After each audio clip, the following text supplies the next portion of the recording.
Que viene expresamente de Sabadell. Silencio, si tenéis algo importante, os dejo salir fuera y lo habláis. Silencio todo el mundo. Vale, os presento a Daniel Rocafort. Es un mecánico certificador, trabaja actualmente en la empresa Enolink, en Sabadell. Le pedí por favor que viniera para cubrir un espacio que se nos queda fuera del plan formativo que tenemos con vosotros y que actualmente empieza a coger gran importancia en el sector, que es este motor que tenéis aquí, el motor Rotax. Solo tenemos este ejemplar aquí en el centro y decidimos comprarlo frente a todo lo que tenemos de aviación, la Icomi y Continental, por lo que os decía, porque cada vez se está utilizando mucho más en esta aviación ligera, en el que él es un gran especialista. En ultraligero hace mucho tiempo que cubrió un gran sector. Es un motor que yo lo denomino un poquito de tránsito de automoción. Él lo explicará mucho mejor que yo, pero como datos generales tenemos refrigeración por líquido, cosa que en aviación hasta ahora lo tenemos hecho a través del aire. Y bueno, tiene unas características generales que no quiero explicaros y cogerle parte de su presentación. Pero sobre todo queríamos que esta parte de las jornadas técnicas realmente también fuera un trabajo provechoso. No solo una sentada y una sala de actos, sino que pudierais llevaros unos apuntes y sobre todo que pudierais tener algo más de información que os sirviera también a nivel práctico en el futuro, a nivel profesional. Entonces, Dani ha trabajado esta mañana, no se puede estar esta tarde para que viniera para acá, se lo tenemos que agradecer. No nos va a dar muchísimo tiempo porque solo tenemos 2 horas. Yo decía de alargar o de en otros momentos, si también se presta a él, pues introducirlo en alguna clase, ya veremos en el futuro. Pero bueno, abusemos con él principalmente. Él ha considerado que una parte muy importante para el conocimiento de este motor era utilizar el RAPO de inspección. Es por eso que tenéis una copia en la que yo quiero que escribáis, que cojáis los apuntes pertinentes hoy y, bueno, y que no se os queden dudas a nivel de introducción, que por lo menos el propósito de la charla, que es el hecho de que tengáis la introducción de este motor y algo más de conocimiento, lo cumplamos esta tarde, ¿de acuerdo? Entonces, tomar interacción y aprovecharos todo lo que podáis ver. Que no hay hojas, ahora hago fotocopias en conserjería y las traigo. Jordi, por ahí no podéis ver nada. Sillas para acá, porque si no perdéis el motor y perdéis todas las fotocopias.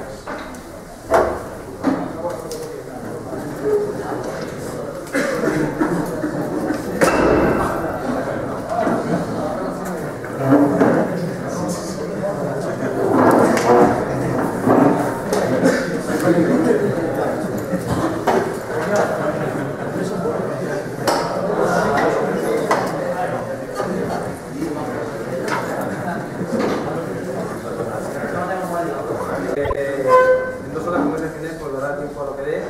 Vamos a hacer una pequeña introducción, por lo menos para que tengáis un poco de conocimiento general de este motor Rotax. Lo primero que deberíais de saber es que el fabricante de este motor es Bombardier, es europeo, a diferencia de los motores Continental, los motores de Icomi, que es lo general, la versión de pistón, general. Este motor, todos los componentes son métricos, toda la tornillería, pues el motor, todos los pasos, todos los tornillos es medida métrica, no medida métrica. Este motor en Sabadell empezó a venir a principios de los años del año 2002, 2003, 2004. Llegó con Tecnam, un fabricante italiano, que ya avionizaron el motor por parte de Rotax, y eso, y llegó a Sabadell con los Tecnam, que fue la primera vez que empezamos a ver este tipo de motor, ¿no? Era bastante diferente a lo que estábamos acostumbrados. Lo bueno de este motor, ya iremos viendo las diferencias y lo iremos comparando con el Continental, con el Icomi, si queréis. Lo bueno de este motor que tiene, cosas buenas, cosas malas, tendrá, pero las cosas buenas que tiene es la entrega de potencia respecto al peso que tiene. ¿De acuerdo? Por eso los primeros aparatos que nos empezaron a utilizar eran ultraligeros, que como no tenían que estar certificados, los motores para aviación, no hacía falta que tuviesen la certificación, y los ligero pues montaban el motor. Cuando se habilitaron, pues se hizo el doble sistema de encendido y bueno, cumplía con los estándares que obliga la EASA, ¿no? para que un motor pueda ir montado.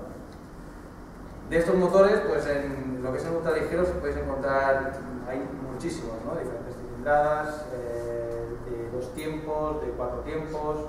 Podéis encontrar auténticas, o sea, hay una gama muy amplia, ¿no? de este tipo de motor. Pero claro, cuando ya se avionizó, pues digamos que las cosas quedaron más reducidas a esto que tenemos. Lo que tenemos de este motor, en cuanto a Continental, lo que hablábamos de entrega de potencia peso, este motor concretamente, que es el 912, da 100 caballos de potencia. Luego, normalmente, Rotax lo que hace es, por las tapas de balancines, diferencia los diferentes tipos de motor. Si son negras, acostumbran a ser 80 caballos, si son verdes son 100, y si son rojas suelen ser 110 o 120. No recuerdo bien porque nosotros lo que utilizamos en Aerolink es el de 80 caballos y el de 100, que es este y el de las tapas negras, un poquito más pequeño de 80 caballos para una katana, pues este la verdad que para la katana va muy bien, vuela muy bien. En cuanto al peso, ¿cómo han conseguido reducir el peso de este motor? Pues, evidentemente, una de las partes principales que ha reducido peso es en los módulos de encendido. Esto no lo veremos en los motores Lycoming que tenemos actualmente, los motores continentales. Ahora se están adaptando nuevos sistemas de encendido ya a los motores americanos. Lycoming está empezando ya a adaptarse y Continental a sistemas de encendidos electrónicos. Lo bueno que tiene esto es pues, que reduce mucho peso, porque los magnetos en sí pues, son componentes que son muy pesados. Por lo tanto, por ahí tienes una gran reducción de peso. Luego ya la estructura del motor, pues también. Esto entre 2 personas se mueve y lo llevan los pies. Es la diferencia que pueda tener este motor respecto a un Continental o a Lycoming. Y luego, otra parte fundamental de la diferencia entre este motor y los otros, los americanos, son los consumos. Los consumos que tienen estos motores, por ejemplo, suelen ser unos 12 litros a la hora, más o menos. Los Continental Lycoming se pueden estar entre 35, dependiendo de la cilindrada, pero bueno, basándonos en un motor más o menos de las mismas características, del mismo caballo, suelen rondar, pues eso, ¿no? los 30 litros, más o menos de consumo en hora de vuelo. Claro, eso, si lo ponemos teniendo en cuenta que la vida de un motor son 2000 horas entre overhaul, pues evidentemente el consumo de 2000 horas, si estamos hablando de 10 litros, 15 litros de diferencia entre uno y otro, pues es un precio que a la hora del vuelo del motor, del avión, a la hora de facturación es importante. Entonces, claro, el privado, la gente que tiene se compra un avión de estos de nueva generación, pues normalmente acostumbran a tirar hacia rotas, ¿no? Porque los consumos, evidentemente, es muy alto. Otra cosa fundamental, a diferencia de Lycoming, es el tema del agua, lo que decías antes. Nosotros en aviación estamos acostumbrados a los motores refrigerados por aire. Este motor, a diferencia de los otros, pues lleva el sistema de agua, que hay gente que puede decir que es un problema más, porque puedes tener una fuga en el sistema de agua, o bueno, es una mejora, pues porque simplemente es una manera de refrigerar mejor el motor. ¿De acuerdo? En cuanto, por ejemplo, al motor, también a diferencia de un Continental o de un Lycoming que podéis encontrar de estas mismas características, es la caja de reductor. ¿De acuerdo? Este motor, para conseguir esos 100 caballos, un Lycoming, un continental, que son directamente la potencia, directamente a la hélice por el cigüeñal, directamente. En este motor lleva una caja de reducción. ¿De acuerdo? El motor a los 100 caballos más o menos nos los está dando unas 5.800 vueltas. Pero claro, una hélice a 5.800 vueltas pierde rendimiento. La eficacia, las puntas de las palas pues, irían demasiado rápido y perderían toda la eficacia. Entonces, por lo tanto, tiene que ponerle una reducción. Y es la manera de conseguir, con menos cilindrada, bajar el peso, bajar el consumo y tener un motor con 100 caballos. ¿Sí? ¿Se entiende esto? Hay motores Lycoming o Continental que tienen reductora, o sea, no es una cosa excepcional en este caso. El agua sí, pero la reductora no. Es una cosa que es bastante, no bastante común. Me parece que la Queen Air, si no recuerdo mal, la Queen está aquí abajo, me parece que lleva motores con reductora. Y hay otros modelos, ya son aviones grandes, son aviones pesados, son aviación ligera, pero ya justo el salto antes ya de ser aviones que luego han pasado a motorizar turbina, ¿no? Por ejemplo, la Queen Air es un modelo que justo antes de sacar el King Air, que es el avión que lleva PT6 que lleva turbina. Entonces sacaron esos motores que le sacan muchísimo más rendimiento, aumentándole vueltas de RPM, pero para conseguir que la hélice no pierda eficacia, pues tienen que poner una reductora. ¿De acuerdo? Entonces ya justo son motores inmensos. Han hecho un motor más chiquitín, han puesto la reductora y entonces consiguen más caballos a más vueltas que la hélice sigue teniendo. Más o menos la hélice en máximas, si no recuerdo mal, son unas 2.300 o 2.400 vueltas, si no recuerdo mal. Pero ya para que veáis la diferencia, ¿no? De 5.800 del motor a 2.300 que te pueda tener la vida.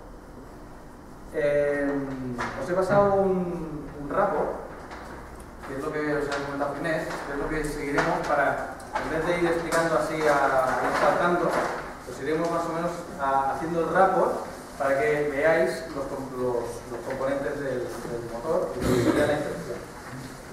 El rapport que os he pasado es de rotas. O sea, ¿qué diferencia hay con un rapport de Diamond, por ejemplo, o de Tecna, o del fabricante del avión que monte esta motorización? Pues evidentemente hay componentes que nosotros no veremos en el rapport de rotas. Porque, por ejemplo, los escapes, que luego ya los enseñaremos, depende del fabricante del avión, montará un diseño o montará otro diseño. El escape normalmente suele ser un componente que fabrica el fabricante del avión, no lo fabrica el motor. Excepto algunos motores como Continental, Turbo y tal, que sí que las partes del motor, la salida de los cilindros hasta los turbos, sí que forman parte del motor. Pero no es lo estándar. Lo estándar es que los sistemas de escape sean diseños que realiza el fabricante del avión. Entonces, veréis que hay componentes que no aparecen ahí en el rapport pero sí que cuando vosotros cogéis un rapport de Diamond, sí que ahí te vienen los puntos de inspección, por ejemplo, del escape. También el radiador podrá ser de una manera o de otra, dependiendo del fabricante del avión, pero el radiador deberá existir, porque un motor de agua pues, necesita refrigerarse de alguna manera, ¿no? Entonces tenemos que montar el radiador. Ahora, las tuberías, cómo lo conectemos, dónde lo coloquemos, pues cada fabricante del avión, según el diseño que haga de los cowling, pues lo montará de una manera o montará de otra. ¿De acuerdo? Entonces habrá pequeñas diferencias que luego ya al final, si acaso, ya haremos una mezcla con lo pasaremos al de Diamond o explicaré un poco el tema de eso. Entonces, si queréis,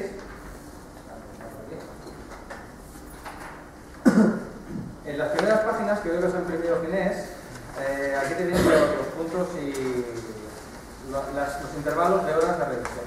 ¿De acuerdo? Si pasamos a la página... Es que no sé, ¿va a traer Ginés? Tenía... ¿Sí?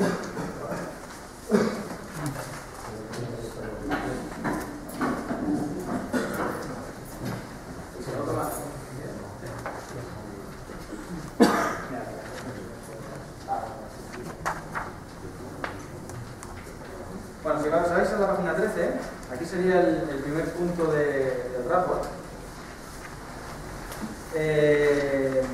Normalmente estos motores acostumbran a tener emisiones de 100 horas, o sea, 100 horas. De 50 dependiendo si el motor se utiliza con gasolina con plomo o sin plomo. Otra de las características a diferencia de la Icomi Continental, que ya os digo que estos fabricantes americanos van a remolque de los nuevos tiempos, ¿no? Que es todo verde, ecológico. Entonces lo que se buscan por todos los fabricantes, todas las casas de industria, es vender lo verde, ¿no? Lo ecológico. Entonces, claro, es complicado vender lo ecológico porque no es un motor de gasolina. Pero lo que intentamos es, por ejemplo, reducir las emisiones con el sistema, o sea, quitando el plomo de la gasolina. La gasolina de aviación que se utiliza ahora actualmente, como cada uno lo sabréis, es gasolina baja en plomo. Se está usando ya sin plomo, pero todavía no está estandarizado. Este motor, como son motores, pues, como os he dicho antes, fabricado por Bombardier, que es un fabricante que lleva toda la vida fabricando motores, utiliza gasolina sin plomo, puede ir perfectamente. Es más, recomiendan que lleve gasolina sin plomo. En caso de que no uses gasolina sin plomo, porque la operatividad la operativa de la empresa o de la aeronave no lo hace viable, como sería por ejemplo nuestro caso en Aerolink, pues las revisiones de 50 horas, por ejemplo, a veces te añaden puntos extra en caso que uses un tanto por ciento de la operación total del motor con plomo o sin plomo. Por lo tanto, nosotros siempre tenemos que utilizar, añadir los puntos del uso de gasolina con plomo. Si tienes la suerte de, pues el avión tuyo privado, o siempre utilizas sin plomo, pues estos puntos no te los puedes utilizar. ¿Vale? La verdad que la gasolina con plomo o sin plomo, si algún día os apetece y echáis un vistazo por internet, aparecen en búsqueda por Google y tal, aparecen productoras desmontadas que han llevado toda la vida con plomo o sin plomo, y la verdad que se nota bastante el desgaste que el plomo le hace a estos motores. Continental y la Icomi se lo están adaptando ahora, no es lo general, pero yo creo que en unos años al final acabará imponiéndose, ¿no? La gasolina sin plomo. Ahora, por ejemplo, el Cabri, que es un helicóptero nuevo de última generación, fabricado en Francia, monta un motor la Icomi, que lleva sistema de encendido electrónico, todos sabemos que los encendidos electrónicos en aviación, para que sea un motor aeronáutico, debe llevar todo el sistema de encendido en cada cilindro. Entonces lo que utilizan el nuevo la Icomi que monta el helicóptero, que es un sistema dual. Una parte es electrónica y la otra parte lleva una magneto. O sea, miras la caja de componentes y ves solo una magneto y el resto, ¿cómo va? Pues lleva un sistema de encendido electrónico. Y me parece, porque tampoco yo todavía no lo he llegado a ver, tengo ganas locas de echarle un ojo, pero aún no lo he visto, pero me han explicado que llevan unos adaptadores para las bujías estas de Rotax. Si luego echáis un vistazo, es de, no sé si hay alguna por aquí, pero bueno, es de automoción, es una NGK.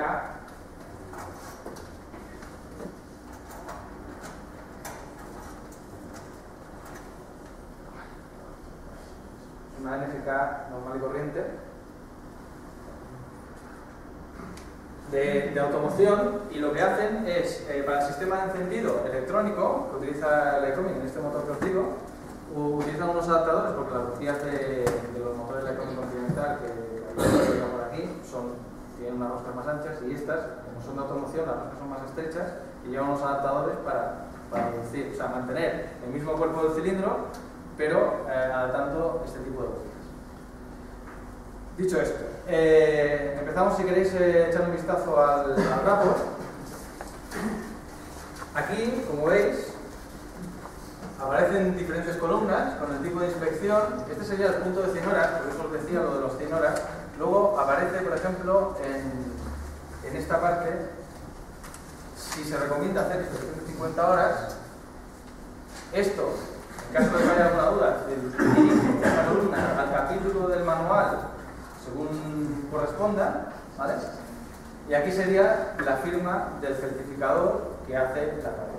¿De acuerdo? Estos serían los puntos de... o sea, un punto normal del grafo. Entonces, el primer punto, cuando descapotas, lo primero que tienes que hacer, pues, evidentemente, es echar un vistazo al grafo, ¿no?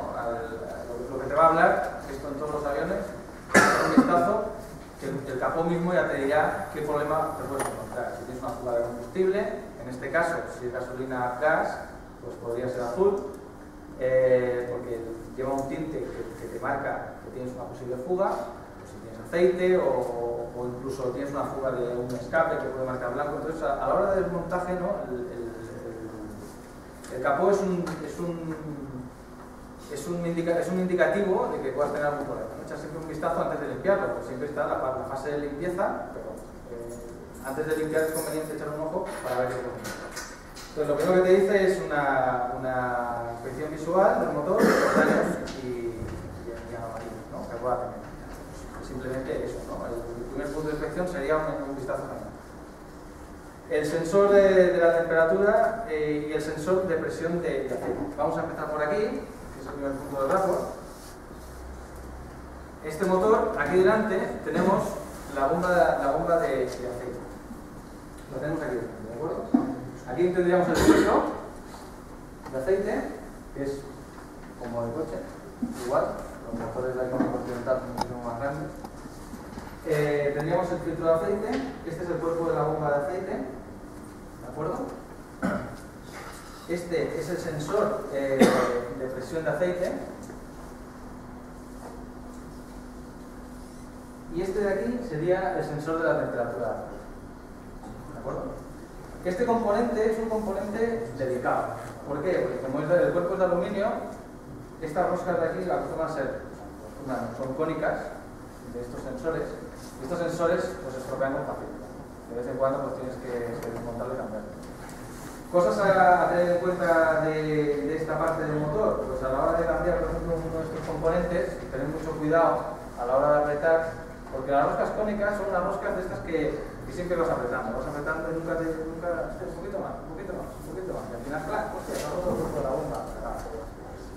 Es un componente delicado porque he visto varios, ¿no?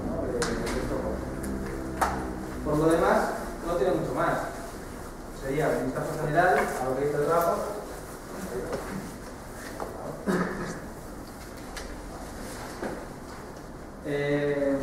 Sensor de temperatura de aceite.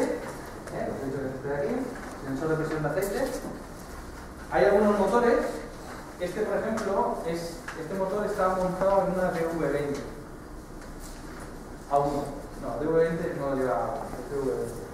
Todas las DV20 son rojas, pero a diferencia, por ejemplo, de la DA20 A1, que salen del depósito hacia los diferentes cilindros, este sería el tapón del radiador, en caso de que tuviéramos un coche. Claro, aquí en avión, esto es lo más parecido es en la automoción, lo que podamos tener por el radiador del tapón del agua. Este sería el tapón del radiador, simplemente chequear el nivel, que estuviera el nivel, lo verías por aquí, justo hasta arriba del todo. Y luego, aquí nos falta otro componente que vendría en el fabricante del avión. Porque, como ya os digo, aquí solo tenemos el motor. Aquí, de este tubito de aquí, arriba del tapón, no lo veis todo.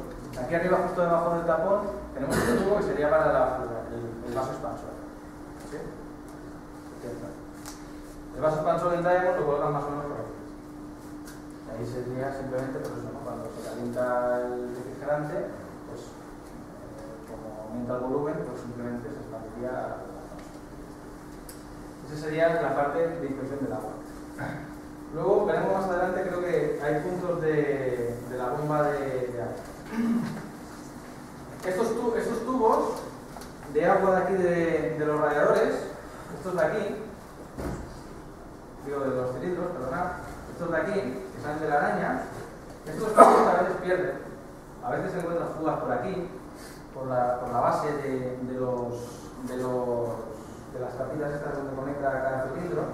Suelen llevar un O-ring, Si fuga, pues se cambia y ya está. O sea, no tiene mucha historia. En cuanto a los tubos. Aquí, el siguiente punto nos habla de la bomba de agua. La bomba de agua la tenemos aquí detrás, ¿vale? Es esta parte de aquí.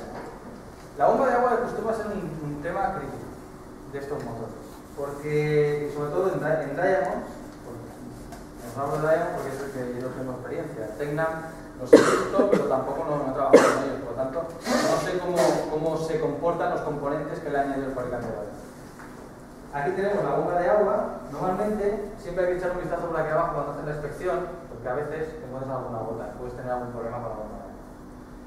Y en Diamond, aquí, si veis aquí el pegotazo este de silicona que tiene, esto lo ponemos porque de los escapes que tiene en la parte de abajo, vamos a una pequeña, lo enseño por aquí, del road, de toda la cobertura del escape, sale un tubo hacia la caja de aire.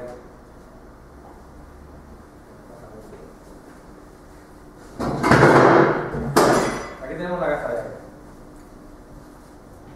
Que sería los carburadores. ¿Vale? Vamos a ver. Pues de este tubo, o sea, del tubo de escape hacia la caja de aire de los dos carburadores, sale un tubo que va pegado a la mampara,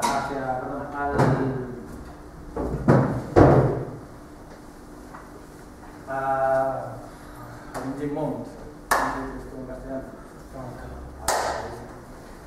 Va enganchado justo a la bancada queda por aquí, es un larguero que queda por aquí, la bancada negra de Diamond, y queda justo presionando el tubo de aquí. Entonces, del roce, de la vibración del motor, al final se la acaba comiendo. Como es aluminio, normalmente estos tubos suelen llevar supongo que lo habréis visto, un alambre dentro para que no se cierren, no te quede sin aire, para que siga circulando el aire.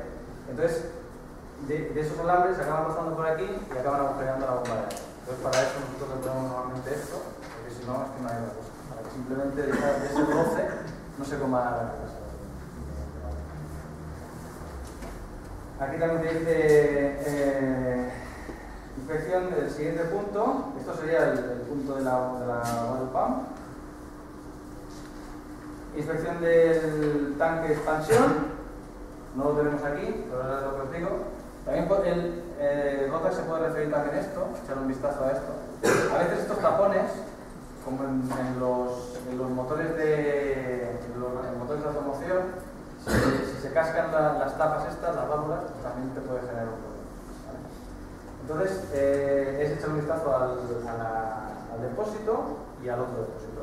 Simplemente porque tengas el nivel que te requiere, te pones un máximo y un mínimo, como en un coche, igual, mirar el nivel y mirar que no tenga fugas, que las cambiadas no estén rotas.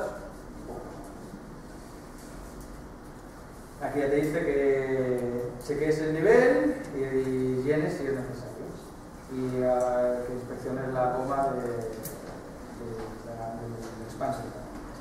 La goma del expansion tank normalmente acostumbra a estar, o sea, la bombona esta acostumbra a estar acogida con una goma, ¿vale? Para la bancada.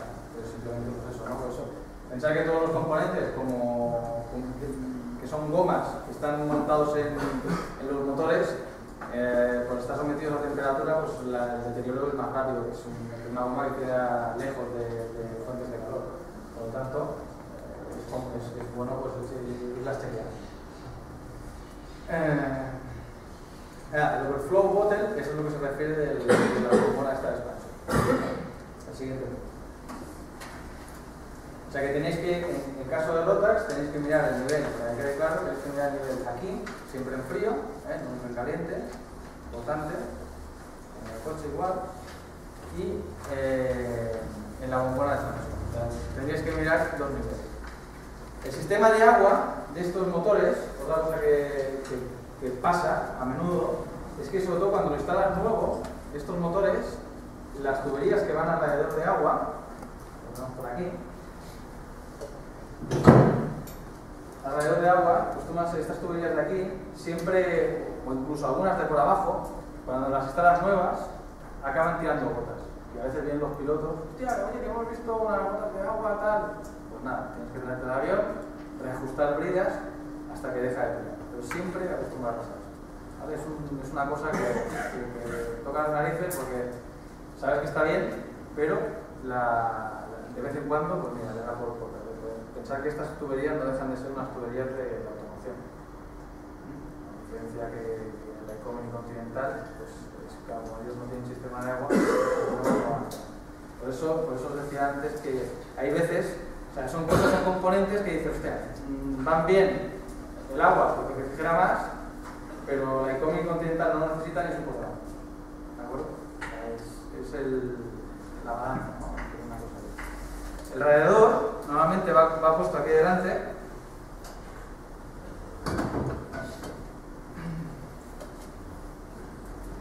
Pues queda claro que se va a hacer delante, ¿no?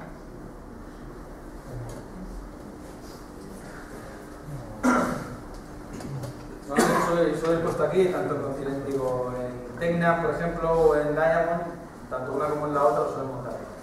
Esto va cogido con unos silent blocks que también se acostumbran a cascar por las vibraciones a unas bridas que lleva y bueno, la inspección del radiador pues sería inspección de estos silent blocks,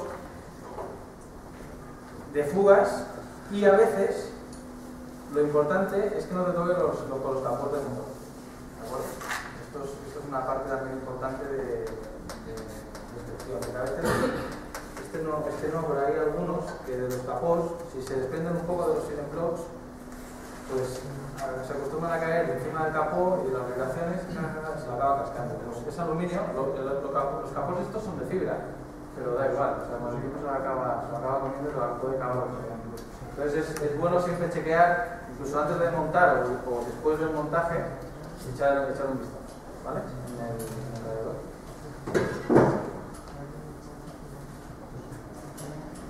Como os decía, también lleva un radiador de aceite, este motor, que eso sí que no lo encontraremos en motores de Continental o de Icoming.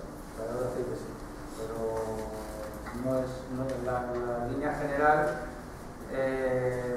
Solo me parece que hay un motor antiguo de Continental que no llevaba nada no llevaba radiador de aceite porque refrigeraba directamente con el aire de impacto en el cable. Pero bueno, son cosas y puntos a tener. Una pregunta, si te quedas sin el refrigerante, ¿es posible seguir volando? A ver, ¿O es crítico? esto, hay algunos motores de estos que llevan sensores de temperatura de agua. Pero normalmente yo los he visto alguna vez montados y se acaban anulando, porque acaban dando fallo. Con esto que quiero decir, en caso de que vayas volando y te quedes sin refrigerante de agua, no vas a saberlo hasta que te suba la temperatura. ¿De acuerdo? ¿Cuánto tiempo puede durar? Yo no lo sé, porque claro, también depende mucho de la temperatura exterior y del régimen que lleve, del régimen que exijas al motor en ese momento. Lo suyo es ir controlando la temperatura de aceite en este caso. Ahora, si ves que la temperatura de aceite te empieza a subir, pues entonces lo que tienes que ir buscando una alternativa. O sea, si no, por lo que Lo bueno que tiene los motores de Icoming y esto, pues como os digo, eso no pasa. Y cuando tienes un fallo de presión o sea, que cuando sube la temperatura de aceite en un motor de Icoming, pues ya sabes que vas a tener un problema. Igual que es lo bueno de la Icoming de Continental, que como son motores subdimensionados, son tractores, pues realmente son motores sin tener aceite, en caso de que tuvieras una fuga de aceite, estuvieras perdiendo aceite o y te quedes sin el refrigerante y sin la lubricación, pues te aguantan muchísimo tiempo. Igual te puede aguantar 15 minutos en marcha sin aceite. Lo que yo he visto de aviones que han declarado emergencia y han hecho la aproximación, han entrado y hostia, no tienen aceite. Igual 15 minutos desde que el piloto se da cuenta, igual sin aceite total, igual son 5. No sé si tendrá alguna tabla en caso de esto. Pero claro, también todo depende del momento, ¿no? Si es un despegue, si es un aterrizaje, depende de la exigencia del motor. Lo bueno que tienen esos motores respecto a esto, pues es eso, que en caso de que tener un fallo de falta de aceite, de aumento de temperatura o cualquier cosa, los otros motores te van a dar un poquito más de minutos de vuelo que este. Yo creo que, vamos, no lo he visto aún, pero yo pongo la mano en el fuego que casi no me quemo, que si en caso de que se quede sin aceite o tal, se va a parar antes que un Lycoming. Solo por eso. Dime. También creo que la el fabricante de ajuste de refrigeración, por eso, en caso de que... Bueno, las altas de refrigeración, piensa que esto lo llevan todos los motores. Los motores de Continental, Lycoming, todo esto siempre llevan la salida. Lo que os decía antes de la refrigeración, o sea, este motor, como decía Miguel, si tuviese aire con el aire de impacto, ya se refrigera bastante. Aparte, Diamond, lo que os decía, lleva unas coberturas aquí, encima, es una plancha de fibra, encima de todos los cilindros, con una boca de aire directamente desde el de aire de impacto, el ram air, puesto en el fondo. ¿De acuerdo? Entonces, ese aire entra, se queda arriba, pasa por las aletas estas donde me decías tú, y entonces sale por debajo. Que esa es la base de funcionamiento de un Lycoming Continental. Entra aire frío, se mete entre los cilindros, entre las aletas, se lleva la temperatura de los cilindros y se va, ¿vale?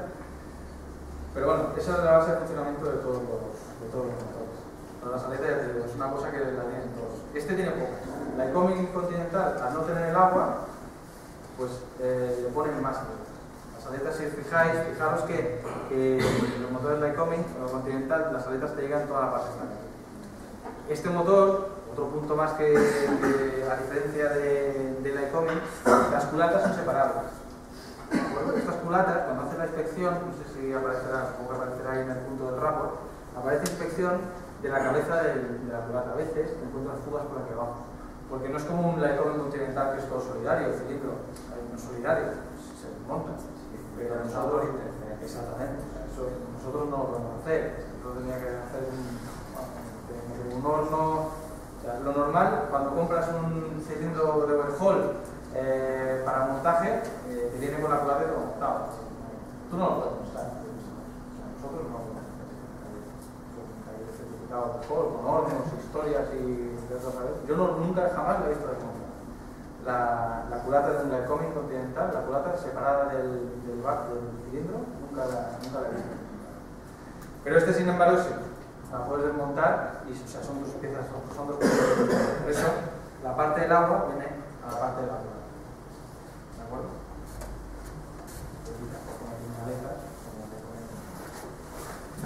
Vale, dime. Lo de líquido anticongelante, supongo que, bueno, está hablando a una temperatura, las temperaturas son más bajas que bueno, es un componente. Sí, normalmente Rotax te suele dar su líquido refrigerante. Es un refrigerante de alta calidad. Pero eso no quiere decir que tenga que ser un refrigerante especial. Porque tú piensas que a altas temperaturas estamos hablando que o sea, un avión de estos no te va a subir más de 18.000 pies.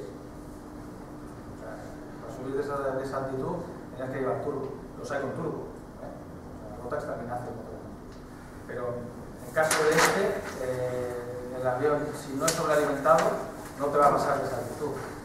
Y el piloto, si la cabeza es presurizada, tampoco, ¿no? O sea, 18.000 ya igual son demasiados. Yo creo que 12.000 ya tengo un cambio de tiempo. Si se baja el gradiente térmico, son 2 grados negativos, o sea, son bajar 2 grados a 1000 pies, ponte que estés a menos 15. Si el motor está pegando fuego, el agua te garantizo que congelarse no se va a congelar. Pero sí que es verdad que es un refrigerante que no le debes poner un refrigerante cualquiera. Ellos te aconsejan el suyo. A ver, eso ya cada uno le monta el que corresponde, ¿no? Normalmente lo que hacen los extranjeros pues le montan el mejor, que van a la tienda de repuestos de coche y dicen, oye, dame el mejor anticongelante que tengas. Lo peor que te puede ocurrir es que una noche fría, ¿de acuerdo? Entonces sí, tienes que tener un anticongelante bueno, pero como puedes tenerlo en el coche. ¿Sabes? Que si ya una bajada de temperatura de unos 5 la calle, o sea, en plataforma aparcado el avión, entonces sí. O sea, es ahí donde no por frío va a pasar nada. Pero sí que es un anticongelante específico. Bueno, no le debes poner cualquiera. Que no pasa nada. Pero normalmente si nos ceñimos a lo que recomienda el fabricante, es un anticongelante.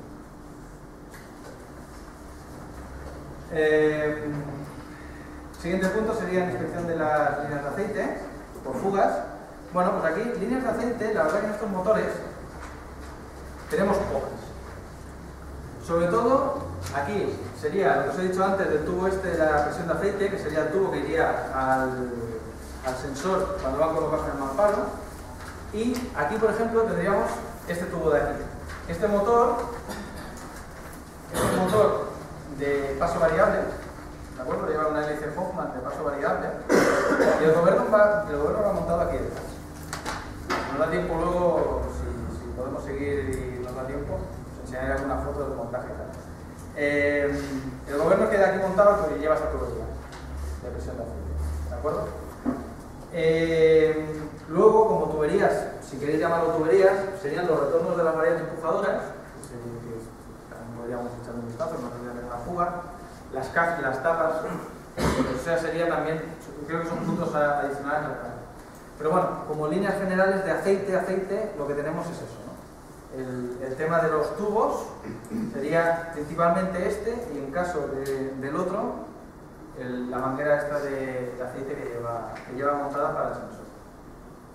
Las líneas de combustible también, es el siguiente punto.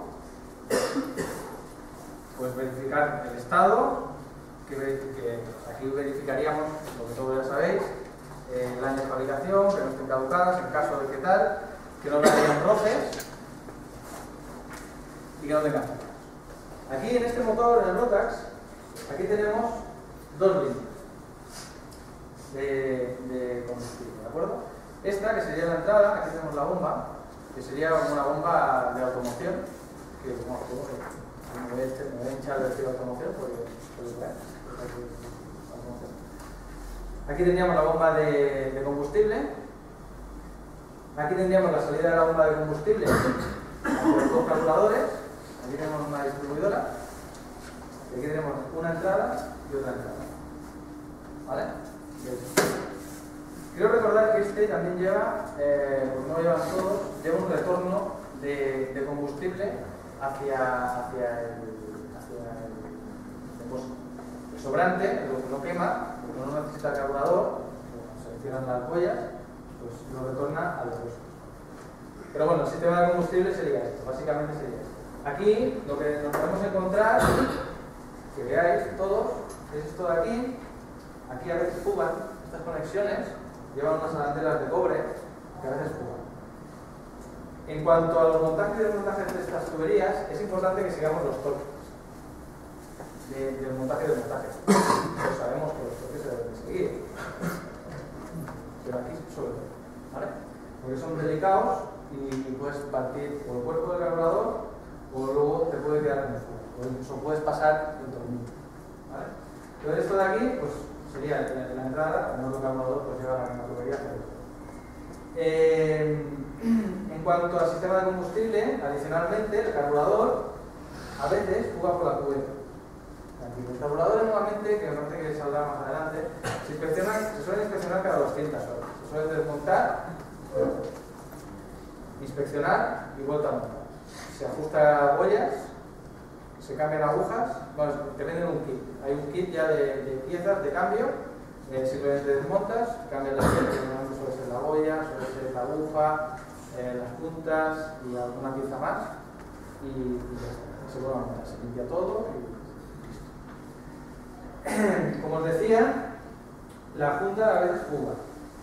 Y luego se han encontrado ahora, por ejemplo, mira, pues, hace 2 o 3 meses sacaron un boletín mandatorio, Rotax, que las boyas de combustible se llenaban creo que no recuerdo si era, que se llenaban de combustible, que eso pasó también en Continental, o era la aguja.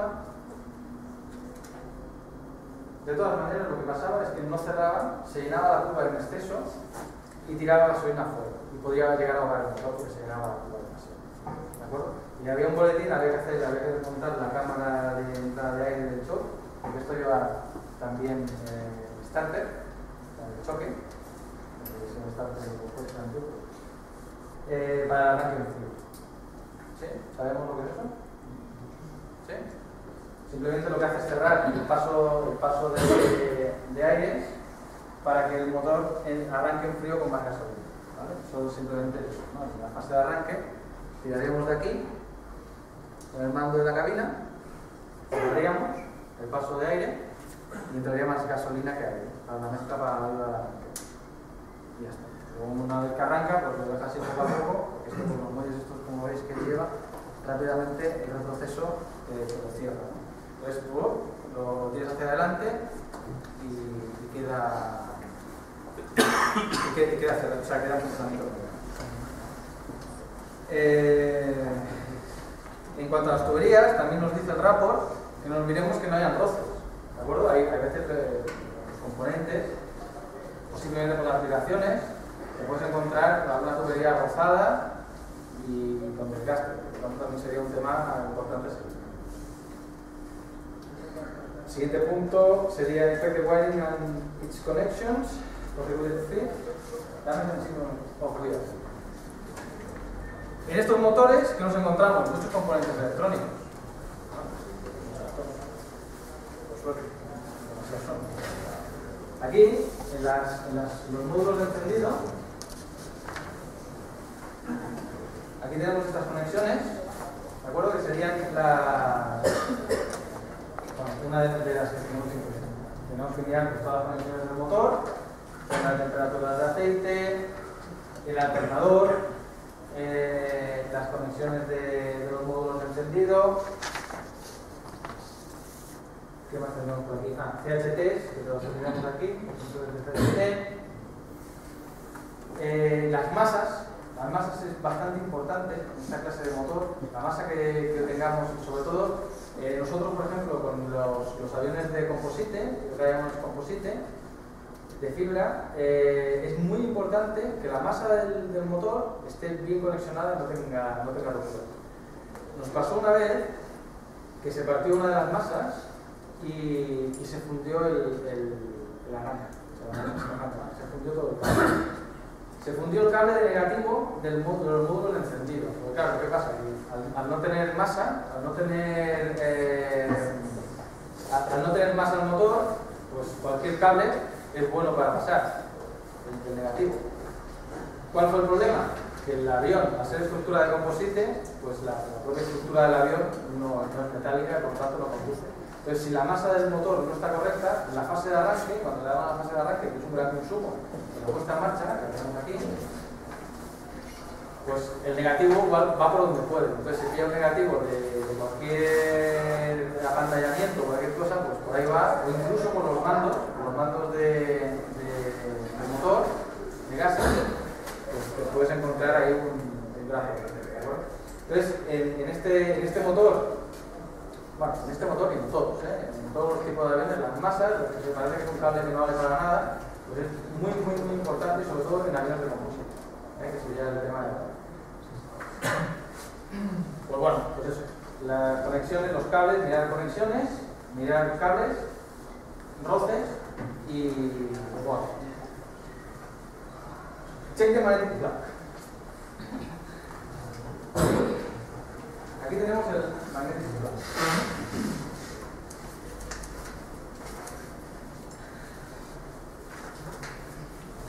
Por cierto, esto no lo he leído porque no lo sabía ver. El filtro de aceite se desmontaría, se cambiaría y se abriría y se haría una extracción por partes. ¿De acuerdo? Esta sería la otra parte del aceite que teníamos.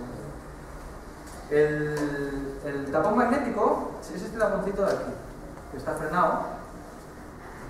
No lo alcanza a ver. Lleva el alambre este. ¿Sí? Es simplemente desmontar, es un chip detector, como puede llevar, no sé si habéis visto las cajas reductoras del helicóptero, así. Simplemente desmontar, echar un vistazo, que no hayan signos de viruta o que nos dé indicios de que está pasando algo malo en la reductora. Este chip detector lo que hace es recoger el aceite de la reductora, por lo tanto nos dará indicación de lo que está pasando aquí. ¿Vale? Es bastante importante. Este se hace cada tiempo. La reductora, Irene me ha dejado aquí. Irene me ha dejado unos componentes que cambiamos hace mucho tiempo. La reductora básicamente tiene componentes tal que así, ¿de acuerdo? Estos serían los engranajes de la reductora. Estas levas, no tenemos la tapita porque se avión, entonces que se cambie para que se pueda funcionar. Estas levas han puesto ahí. No tenemos lo que había ahí es lo que hay. Este piñón va colocado aquí dentro y aquí tenemos estas levas. Estas levas tienen un juego muerto, que luego un poco más adelante os explicaré ahora en el siguiente punto, que creo que ya viene el tema de las compresiones. Estas levas, digamos que la hélice tiene un recorrido muerto que no mueve el cigüeñal, ¿de acuerdo? O sea, a diferencia de los motores de la Icomic, la hélice va solidaria al cigüeñal, pero cada vez que mueves la hélice están moviendo los pistones. Con este motor, al llevar estas levas, tiene este juego de aquí que no se mueve el cigüeñal. Entonces, cuando haces compresiones, todos sabemos lo que son las compresiones del motor.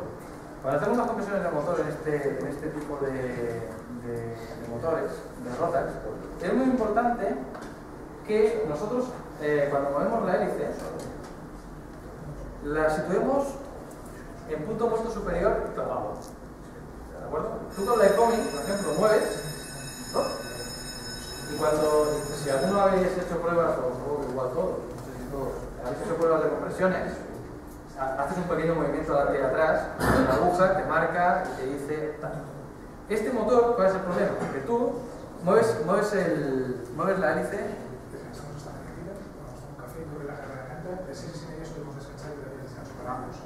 Continuamos todos si queréis. Nos vemos aquí a las 6:30.